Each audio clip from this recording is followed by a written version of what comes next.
Al igual que en Europa, en Estados Unidos y en otros países, el movimiento feminista en Costa Rica tiene varias olas. La primera ola surge a inicios del siglo XX como resultado de la participación de algunas mujeres costarricenses que se habían ido a estudiar a Europa y que regresan a Costa Rica influenciadas sobre todo por el movimiento sufragista inglés y por el movimiento sufragista europeo. A partir del momento en que Ángela Acuña regresa de Europa en 1910, empieza a dar conferencias, en algunas de las cuales menciona la necesidad de que las mujeres tengan el voto.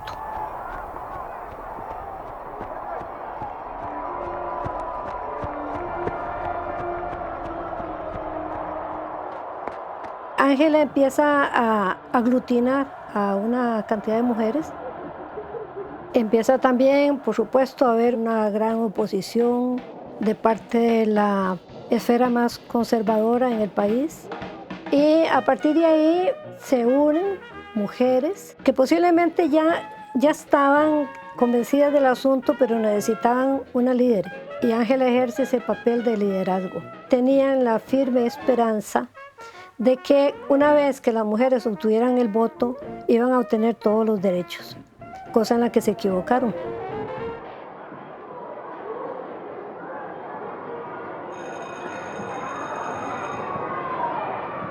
Les preocupaba muchísimo la salud de las mujeres, la salud de la niñez, la forma en que las mujeres accedían al trabajo, la forma en que las mujeres tenían acceso o no a ciertos recursos como la vivienda.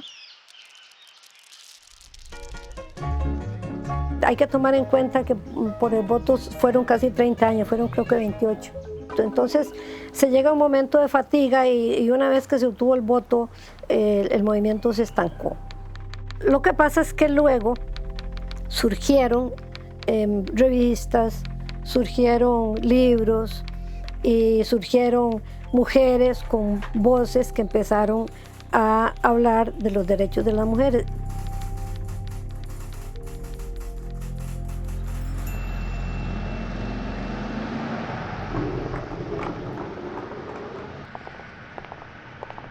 No va a ser hasta los 70 donde empiezan a surgir por lo menos 3 organizaciones feministas, que es Ventana, La Colmena y CEFEMINA. Y tienen, digamos, el mérito, el logro de haber creado mucha conciencia feminista, sobre todo en ciertas capas sociales, académicas, estudiantiles, inicialmente.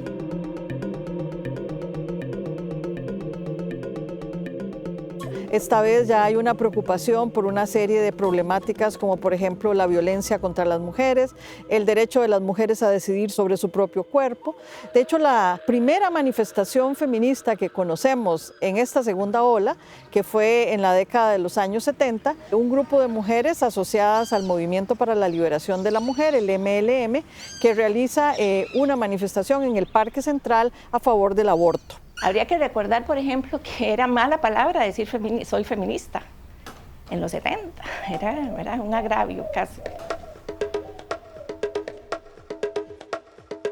El MLM fue fundado por un grupo de mujeres que habían, todas ellas, ido a estudiar a Europa o a Estados Unidos, ¿verdad? Es decir, venían muy influenciadas por los movimientos radicales europeos y estadounidenses. Todas son mujeres afiliadas a un partido trotskista, la OST.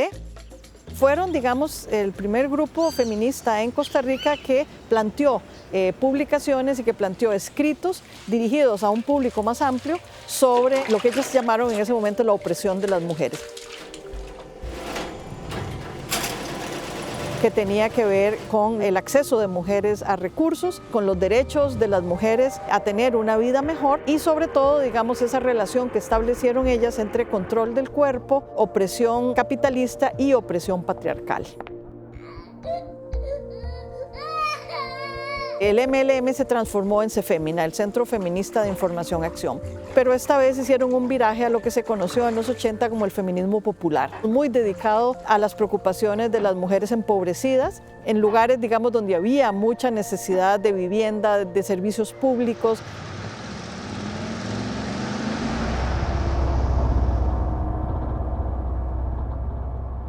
Ya en los 80 tenemos un mayor crecimiento de organizaciones, todavía no muchas. en el 85. Ahí surge la Pancha Carrasco. Yo creo que uno de los aportes de las organizaciones como La Pancha, como CEFEMINA, como la Alianza de Mujeres, que muchas mujeres que estaban en academia, también en las ONGs, ¿verdad? En ONGs mixtas, teólogas feministas, ¿verdad? Surgen los programas de la mujer también en las universidades, es decir, que también hay una transformación institucional muy importante. Y en ese periodo, digamos, estas organizaciones tienen como la seña de identidad en términos de que había un vínculo muy fuerte de trabajo con las comunidades. Y experiencias muy novedosas de autoconstrucción, por ejemplo, en el caso de CEFEMINA. En el caso nuestro, también con mujeres pobladoras, con mujeres campesinas, y una cosa que creo que es un aporte muy específico de La Pancha, que es con mujeres jóvenes. Y dando mucho énfasis al empoderamiento personal y al empoderamiento colectivo. E inclusive se tiene una incidencia importante en los espacios mixtos, como los sindicatos, las cooperativas, en el movimiento campesino.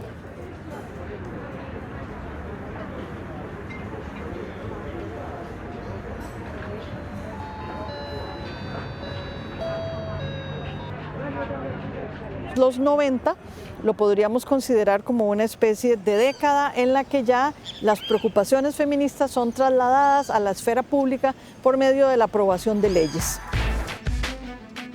La primera ley importante que se aprueba, que es justamente iniciando la década, es la Ley de Igualdad Real de las Mujeres, y a partir de ahí se da una importante aprobación de legislación. Margarita Penón y algunas otras mujeres del Partido Liberación Nacional empezaron a establecer relaciones con otras mujeres de los movimientos feministas de la sociedad civil. Se generó, digamos, una discusión entre ellas, y a pesar de que el proyecto original no es el que termina aprobado, como siempre pasa en la Asamblea Legislativa, por lo menos el espíritu de ese proyecto sí se consolidó, sí fue aprobado y se convirtió en un hito muy importante que desde mi punto de vista marca el inicio, digamos, de la década del 90, cuando viene entonces la aprobación de una gran cantidad de legislación a favor de las mujeres. Y luego una eclosión también muy importante de lo que fue la elaboración de agendas de las mujeres. Si consideramos la plataforma de acción de Beijing, por ejemplo, como una gran plataforma, como una gran agenda a nivel global, tuvimos correlatos aquí en Costa Rica con la agenda política de mujeres, por ejemplo, en el 97. Y luego de la agenda política de mujeres, que fue además creada por una coordinación feminista en este país, luego empezaron a elaborarse muchas agendas de carácter local, cantonal, regional. En la creación de la ley del INAMO hubo una construcción político-feminista muy importante. Porque efectivamente en Beijing habíamos discutido que los mecanismos para la igualdad y la equidad de género, en este caso los mecanismos nacionales, tenían que tener presupuesto, capacidad técnica, ¿verdad? Y estar en una estructura de poder para poder impulsar las políticas públicas necesarias para un avance mayor de los derechos de las mujeres.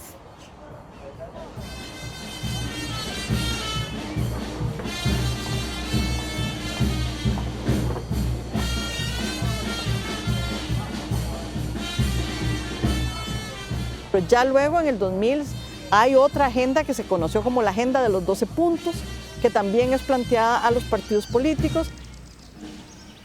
Yo creo que las preocupaciones se enfocan, por un lado, en violencia es muy importante en toda la década del 2000, y por otro lado también esta agenda política tratando de influenciar las elecciones y los partidos políticos.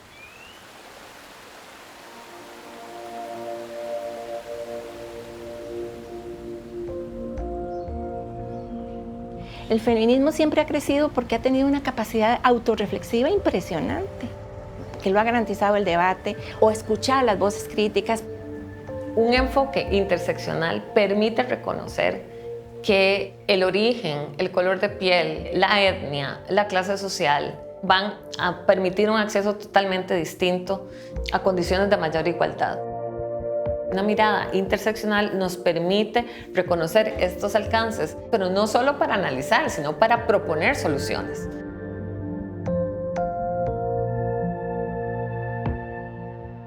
Y hay otra cosa muy importante. el punto de vista no es sustituible. O sea, solo una persona que viva estas discriminaciones, consciente de ellas, estudiosa de ellas, va a poder hablar de soluciones ante eso.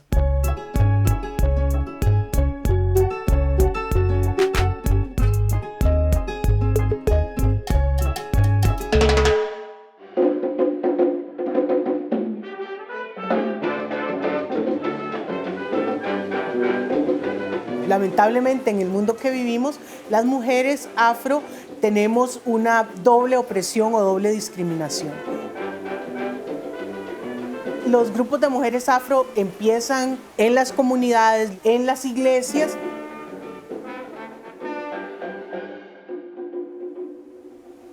En el pasado, la comunidad afro no se ha sentido representada o involucrada por el feminismo criollo local, y se han creado grupos de mujeres afro o mujeres negras. Recientemente podemos pensar en el Centro de Mujeres Afro, por ejemplo, Costa Rica Afro, que es la organización que yo represento. Hay una colectiva que se llama ACOBEN, que también es relativamente reciente.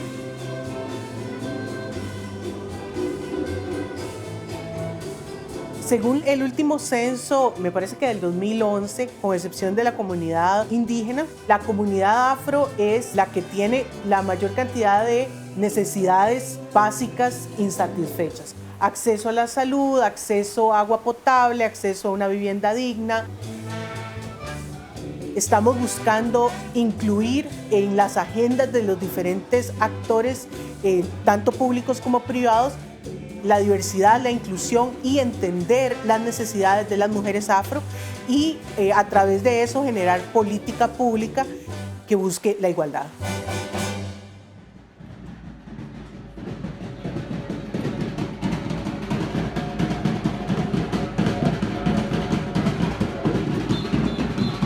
Del 2010 al 2020 hay un cambio incluso generacional. Empiezan a ingresar nuevas mujeres al movimiento feminista, muchas mujeres jóvenes, digamos, que no habían participado anteriormente. Es cuando empieza a surgir, por ejemplo, los temas del hostigamiento sexual en las universidades y en los espacios educativos, todo el tema del acoso callejero, los derechos sexuales y reproductivos, por ejemplo, con la creación de la Colectiva por el Derecho a Decidir, una organización específicamente dedicada a plantear la necesidad de que haya un cambio de legislación en Costa Rica para aprobar, digamos, aborto bajo algunas causales.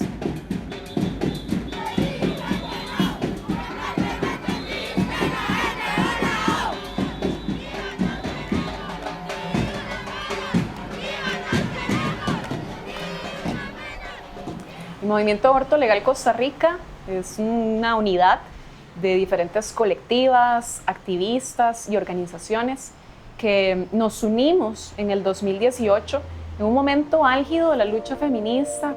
Estábamos enardecidas por declaraciones misóginas que hizo Carlos Alvarado en su momento, diciendo que nuestros derechos podían ser postergados y que él diría en qué momento sería cuando firmase la norma técnica que garantizara el aborto impune, que ya estaba estipulado en la ley desde los 70s. Nosotras consideramos que era necesario ir mucho más allá para plantear la discusión nacional de que es necesario legalizar el aborto, de que hay muchas mujeres, sobre todo mujeres trabajadoras y de sectores populares, que ponen en riesgo sus vidas o que se les impone una maternidad que no desean, que es necesario que este sea un derecho otorgado por la salud pública, que es un tema de salud pública. Y aplaudo profundamente que ahora el hostigamiento sexual, que es un tema que a las mujeres nos ha perseguido históricamente, esté explícitamente colocado. Pero se tiene que seguir trabajando. Los acosadores, los agresores, se la tienen que pensar 2 veces porque está penalizado. Y no es que va a dejar de ocurrir simplemente porque existe una legislación, porque claro, la violencia está muy arraigada y la legislación no lo elimina de un día para el otro. Pero sí, el que esté penalizado hace que por lo menos los agresores ya no tengan esa luz verde que antes existía.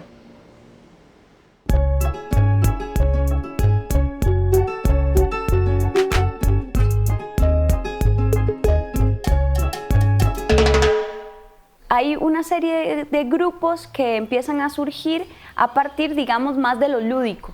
Es decir, de personas que querían encontrarse en bares o hacían fiestas clandestinas para pues, socializar. Donde empiezan a emerger más grupos es a partir de los 80, que son grupos que empiezan a encontrarse desde el feminismo para poder hablar de estos temas. Ana, la dueña de la avispa, dirige en un inicio su negocio, ¿verdad? Sobre todo a personas disidentes sexuales. Un grupo de lesbianas que se llamó Las Entendidas empezó a organizar los primeros días específicamente para mujeres.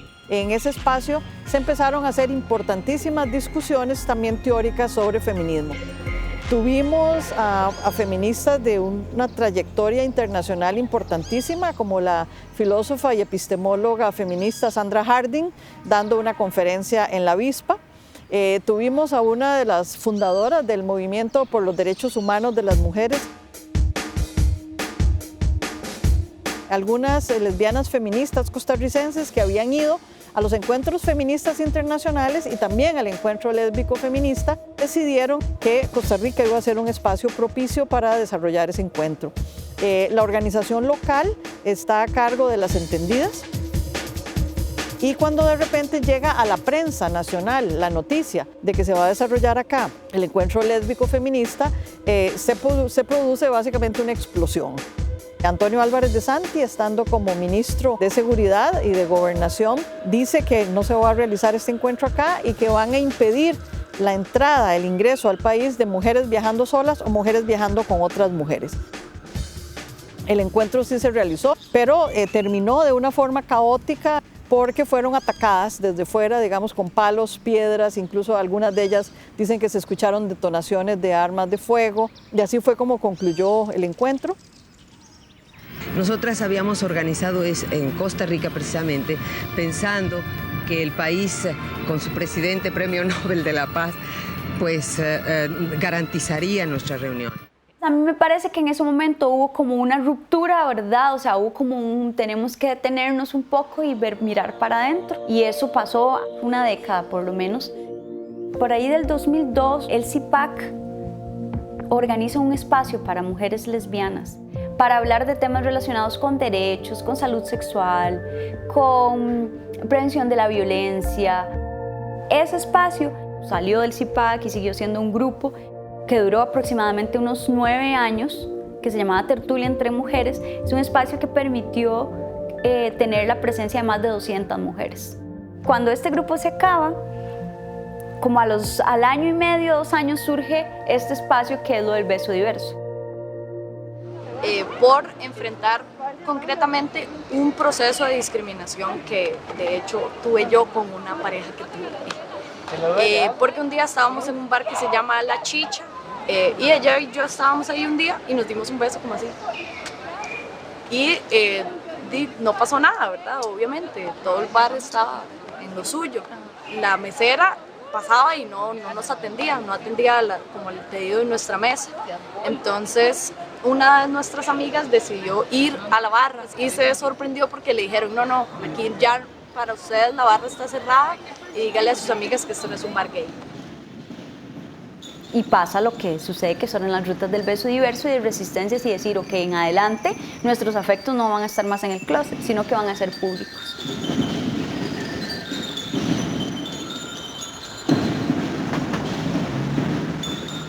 El movimiento LGBTIQ se fortalece muchísimo. Está el CIPAC, está el Movimiento Diversidad, están grupos fuera de San José. Se firma el Día Nacional contra la Homofobia, esto fue en el gobierno de Luis Guillermo Solís. Además empiezan a hacer una serie de campañas dentro de las universidades que permite que las universidades se posicionen como espacios públicos libres de discriminación. Y es para el 2009 que se hace la primera marcha. En ese momento, lo que detona esa marcha es el Cow Parade. Y hay un par de chicas trans que quieren tomarse unas fotos y son amenazadas como por la policía y por personas. Se hace la marcha, ¿verdad? Y la primera es como el Parque Central, la democracia, o sea, es pequeña. Y esa de la primera a la segunda, el cambio es abismal. Pero además pasan otros dos movimientos muy interesantes cuando estaba Justo Orozco en la Asamblea Legislativa. Ni los identificamos, si ellos no se declaran, si no se les ve el plumero y no se declaran así, en realidad no sabe quiénes son. En ese momento el movimiento LGBTIQ+, movimiento fertilización in vitro, y dicen ya no más, y vamos a hacer un movimiento todos juntos y vamos a hacer una marcha para decirle a esta Asamblea Legislativa que nosotros estamos aquí, que tenemos cara, que tenemos nombres y que estamos exigiendo derechos claros y puntuales. Y empieza a surgir a partir de ahí otro movimiento que se llama el Frente por los Derechos Igualitarios. Se empieza a construir una estrategia para empujar la lucha por el matrimonio igualitario. Se empieza a sensibilizar, se hacen videos educativos, se empieza, digamos, toda una estrategia comunitaria. Prisi siempre ha sido una chica deportista, entonces está practicando natación, está haciendo un posgrado en la UCR. Un día llegó mi mamá y me dijo, mira Andrés, yo creo que Prisi era lesbiana. Cuando mami se dio cuenta, sí fue como un poco duro para ella, ¿verdad? Sí, la llevó donde un psicólogo que dijo que eso estaba muy mal, que ella estaba enferma y que entonces que la iban a tratar de curar. Y no resulta lógicamente, ¿verdad? Prisi en este momento tiene pareja. Está muy feliz, tiene su novia, nosotros acá en la casa la conocemos, es una chica súper linda, súper agradable. Quieren ser aceptadas y quieren recibir ese mismo cariño también.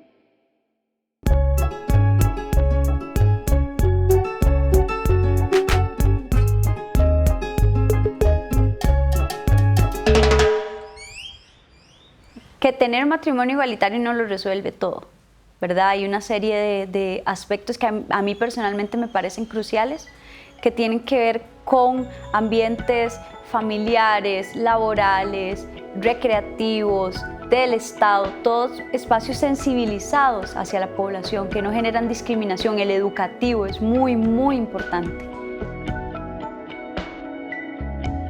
Bueno, el camino que falta por recorrer es larguísimo.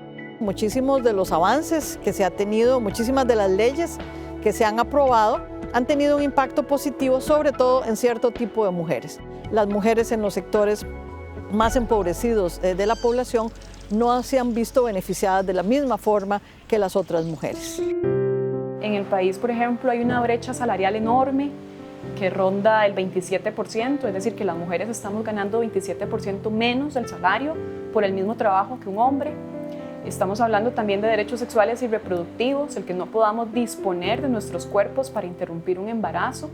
Pero además de todo eso, es necesario que conquistemos derechos a tener una salud, una educación pública, a una vivienda y en general a derechos humanos.